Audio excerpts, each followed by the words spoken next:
Hello student. आज की इस क्लास में हम लोग सेंट्रल ऑर्बिट पर क्वेश्चन सॉल्व करेंगे और वे क्वेश्चन सॉल्व करेंगे जो पोलर कोऑर्डिनेट में दिया जाए, यानी आर और थीटा में। यू और थीटा में दिया होगा तो भी कोई दिक्कत नहीं। अच्छा, हम लोग पेडल फॉर्म पर क्वेश्चन सॉल्व कर चुके हैं, तो पोलर फॉर्म पे सॉल्व करने के लिए मैंने एक क्वेश्चन यहाँ पे नोट किया। देखिए क्या है ये, find law of force towards the pole under which following curves are describe. देखिए पहला कर्व है a into u is equal to e की पावर एन थीटा, और सेकेंड है r is equal to a e की power theta cot alpha. देखिए side में मैंने सेंट्रल ऑर्बिट का जो डिफरेंशियल इक्वेशन होता है उसको नोट किया है, p upon h square u square is equal to u plus d square u upon d theta square. तो ये जो डिफरेंशियल इक्वेशन है ये यू और थीटा में है। आप हमेशा जो कर्व का इक्वेशन होगा उसको यू और थीटा में पहले कन्वर्ट करेंगे। तो देखिए जो पहला कर्व का इक्वेशन है ये तो यू और थीटा में है, लेकिन जो सेकेंड वाला है ये आर और थीटा में है। तो इसका यूज करने के लिए पहले आर को चेंज करेंगे यू में, तब जाके आप फार्मूले का यूज करेंगे। तो पहले मैं फर्स्ट पार्ट का सॉल्यूशन बता दे रहा हूँ। Solution, since a into u is equal to e की power n theta, equation first, ये कर्व का इक्वेशन है। सेंट्रल ऑर्बिट का डिफरेंशियल इक्वेशन ये होता है। अगर आप इसका यूज करना चाहें तो देखिए यू का थीटा के रिस्पेक्ट में 2 बार डिफरेंशिएशन करना होगा। आप इसको डिफरेंशिएट कर लीजिए, differentiating equation first with respect to theta. तो जब थीटा के रेस्पेक्ट में डिफ्रेंशिएट करेंगे, ए यहाँ पे कांस्टेंट है और यू का differentiation d u upon d theta is equal to, इस साइड ई की पावर एन थीटा का डिफ्रेंशिएशन ई की पावर एन थीटा होगा। फिर आप एन थीटा का डिफ्रेंशिएशन करेंगे थीटा के रेस्पेक्ट में तो एन आएगा। अच्छा, यहाँ से हम लोग आंसर निकालें, d u upon d theta is equal to, a को इधर लेकर आएंगे, एन कांस्टेंट है तो एन अपॉन ए ई की पावर एन थीटा। अगेन इसी इक्वेशन का आप एक बार और डिफ्रेंशिएशन कर लीजिए, क्योंकि आपको u का थीटा के रेस्पेक्ट में 2 बार डिफ्रेंशिएशन करना रहेगा।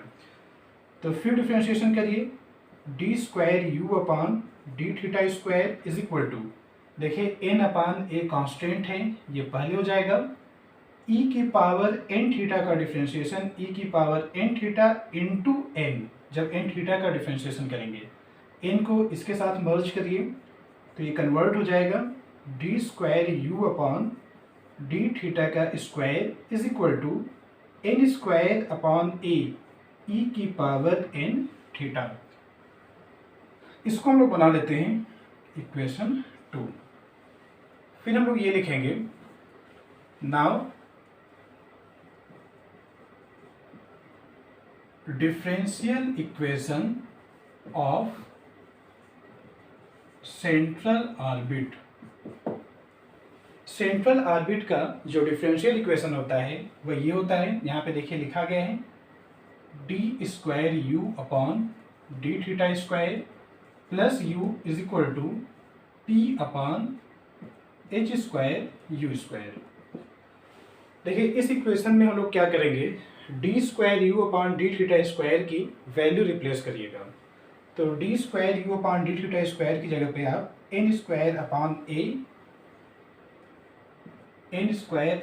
ए ई की पावर एन थीटा ये रिप्लेस करेंगे। फिर आगे है u is equal to p upon h square u square. अच्छा, आप ट्राई ये करिएगा कि पूरा आंसर पहले u में लाइएगा। आप u की वैल्यू रिप्लेस मत करिएगा यहाँ से, लेकिन ये करिएगा e की पावर n थीटा जहाँ पर होगा उसके जगह पर a इंटू यू रिप्लेस कर सकते हैं। तो रिप्लेस करिए यहाँ पर। अगले स्टेप में n square upon a into e की पावर n थीटा की जगह पर a इंटू यू, तो a into u plus u is equal to p upon h square u square. देखिए a से a कैंसिल होगा, यहाँ से आप u कॉमन लीजिए और इस पूरे को इधर लेकर आइए, capital P is equal to निकालिए। तो देखिए जब ये इधर शिफ्ट होगा तो कॉमन हम लोग लेंगे u कॉमन लेने पर पहले वाले टर्म से बचेगा n स्क्वायर और यहाँ से 1, बाहर u कॉमन है और h स्क्वायर u स्क्वायर जब यहाँ पर आएगा तो वह आपका u क्यूब होगा। अभी देखिए h स्क्वायर बाकी है तो h स्क्वायर को हम लोग स्टार्टिंग में नोट कर लें, बट u आपका होता है 1/r। u आपका 1/r के इक्वल होता है, कैलकुलस हम लोग ये जानते हैं। अब ये वैल्यू आप यहाँ पे रिप्लेस करिए, तो जब रिप्लेस करेंगे तो p आ जाएगा h square n square plus 1/r की power 3। This imply p is proportional to, देखिए h कांस्टेंट है, n कांस्टेंट है, 1 कांस्टेंट है, तो पूरा न्यूमरेटर कांस्टेंट होगा। कांस्टेंट को हटाएंगे प्रोपोर्शनलिटी की साइन आएगी, यानी 1/r की पावर 3। तो p का यानी एक्सेलरेशन का रेडियस के साथ वेरिएशन कैसा होता है, रेडिएशन की पावर 3 के इन्वर्सली प्रोपोर्शनल है। बस यही आपको लिखना होगा। हेंस क्या लिखेंगे, force is inversely proportional to r की पावर 3। फोर्स जो होगा वह इन्वर्सली प्रोपोर्शनल होगा r की पावर 3 के, और यही चीज़ आपको बस यहाँ पे फाइंड आउट करना था। एक बार पूरा कैलकुलेशन में फिर से आपको समझा रहा हूँ। देखिए इसको, आपके पास एक कर्व का इक्वेशन दिया गया था। इक्वेशन ये है AU is equal to e की पावर n थीटा, और क्वेश्चन में कहा गया था फाइंड लॉ ऑफ फोर्स। तो सेंट्रल ऑर्बिट का देखिए ये थीटा और u में है, तो थीटा आपका पोलर कोऑर्डिनेट में आता है, तो पोलर कोऑर्डिनेट में ये डिफरेंशियल इक्वेशन है। आपको इसी का यूज करना होगा, जो सेंट्रल ऑर्बिट का डिफरेंशियल इक्वेशन पोलर फॉर्म में है, इसका यूज करना है। तो देखिए इसमें u का थीटा के रिस्पेक्ट में 2 बार डिफरेंशिएशन है, तो आप क्या करेंगे, आप इस वाले इक्वेशन को 2 बार थीटा के रिस्पेक्ट में डिफरेंशिएट करके d²u/d θ² की वैल्यू निकाल लेंगे। बाकी डिफरेंशिएशन ये नॉर्मल है, आप कर ले जाओगे यहाँ तक। जब d²u/d θ² आ जाएगा तो आप सेंट्रल ऑर्बिट का डिफरेंशियल इक्वेशन लिखिएगा। फिर इस इक्वेशन में आप d²u/d θ² की वैल्यू यहाँ से इसमें रिप्लेस करिए। फिर e की पावर n थीटा की जगह पर a इंटू यू आप इक्वेशन फर्स्ट से रिप्लेस करिए और p is equal to solve करके निकालिएगा। जब यहाँ तक हो जाएगा तो u की जगह पे आप 1/r रिप्लेस करेंगे तो p का आंसर r के टर्म में आ जाएगा। तो अब देखिए h कांस्टेंट है, n कांस्टेंट है, 1 कांस्टेंट है, तो कांस्टेंट को हटाएंगे, प्रोपोर्शनलिटी की साइन आ जाएगी। तो p आपका वेरी कर रहा है, इन्वर्सली प्रोपोर्शनल है r की पावर 3 के, तो इसलिए जो फोर्स होगा वो भी इन्वर्सली प्रोपोर्शनल होगा r की पावर 3 के। तो यहीं तक आपको इसको सॉल्व करना था। अब जैसे इस क्वेश्चन को सॉल्व किया गया है फर्स्ट वाले को, ऐसे हम लोग सेकेंड को सॉल्व कर लेते हैं। तो इसको मैं रफ करके सेकेंड क्वेश्चन का सॉल्यूशन आपको बता दे रहा हूँ।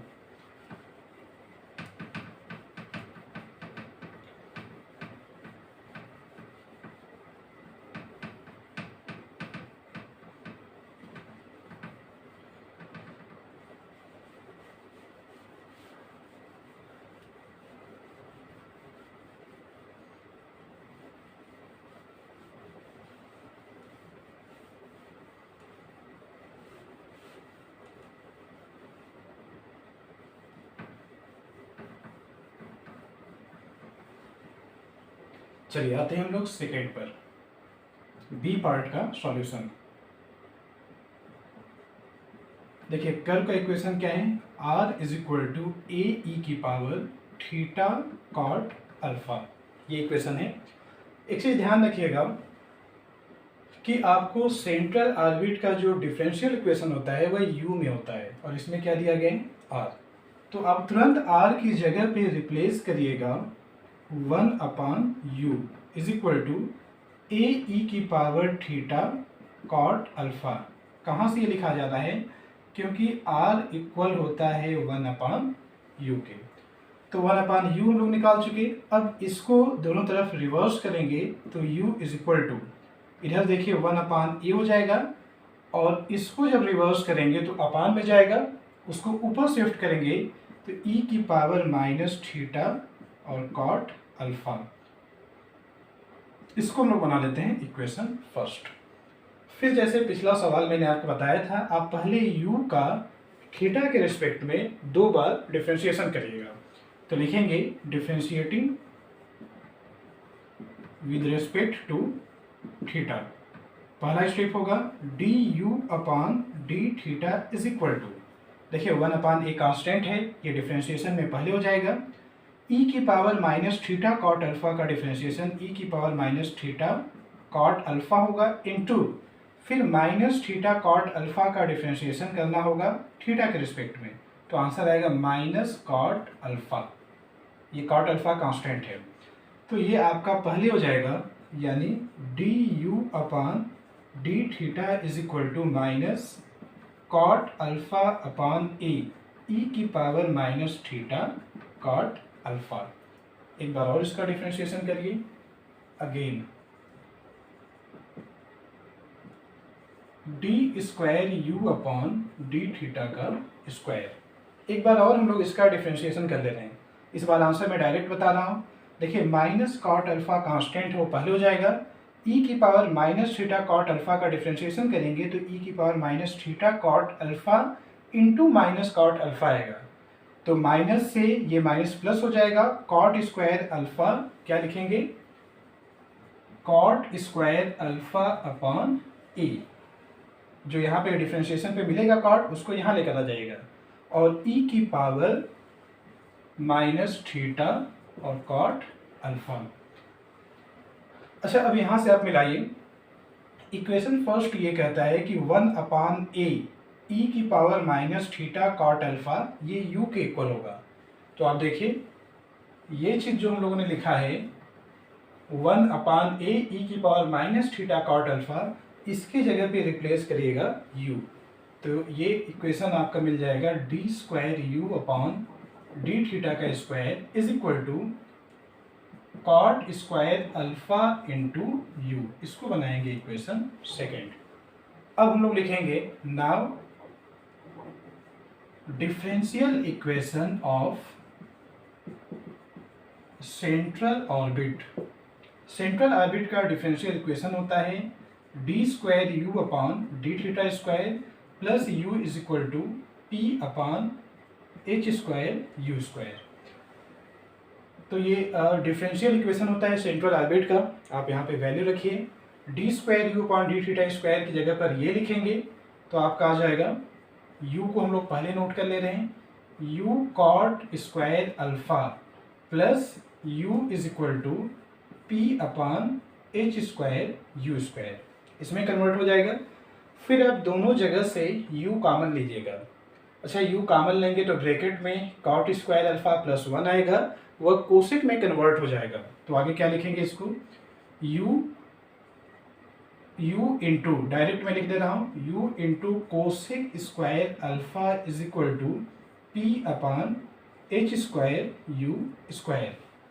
अब आप कैपिटल P का आंसर निकालेंगे, सबको इधर लेकर आइएगा, तो ये बन जाएगा h² u की पावर 3 और कोसेक स्क्वायर अल्फा।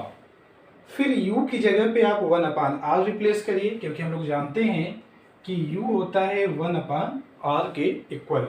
जैसे यहाँ पे यहाँ रिप्लेस करेंगे ये कन्वर्ट हो जाएगा, p is equal to h² cosec square alpha upon r की पावर 3। फिर यहाँ पे देखिए h कांस्टेंट है, कोसेक स्क्वायर अल्फा कांस्टेंट है, तो कांस्टेंट को हटाएंगे तो p आपका इन्वर्सली प्रोपोर्शनल होगा r की पावर 3 के। Hence force is inversely proportional to r की पावर 3। इसमें भी आंसर वही आ रहा है जो पहले वाले पार्ट में आया है। तो देखिए ये मेथड होता है कि अगर आपको कर्व का इक्वेशन पोलर फॉर्म में दे दिया जाएगा तो आपको करना कुछ नहीं है, पहले आप उसको यू में कन्वर्ट करिए। यू में कन्वर्ट करने के बाद थीटा के रिस्पेक्ट में 2 बार डिफ्रेंशिएट करना है। डिफ्रेंशिएट करने के बाद आप सेंट्रल ऑर्बिट का डिफरेंशियल इक्वेशन लिखिए और उसमें वैल्यू रिप्लेस करके p is equal to solve करके निकालिए। p का आंसर हमेशा r में निकालना होता है। फिर p का जैसा वेरिएशन r के साथ होगा वही f का वेरिएशन r के साथ होगा। तो आज की क्लास में हम लोगों ने ये 2 क्वेश्चन सॉल्व किया और बहुत जल्द ही हम लोग अगले क्लास में मिलेंगे जिस पे मैं इस फॉर्मेट के और क्वेश्चन आपको सॉल्व करके बताऊंगा। तो 1 या 2 क्लास में आपका सेंट्रल ऑर्बिट कवर हो जाएगा, फिर हम लोग मैकेनिक्स का कोई अगला पेपर स्टार्ट करेंगे। तो थैंक यू आपको अपना टाइम देने के लिए, मिलते हैं बहुत जल्द।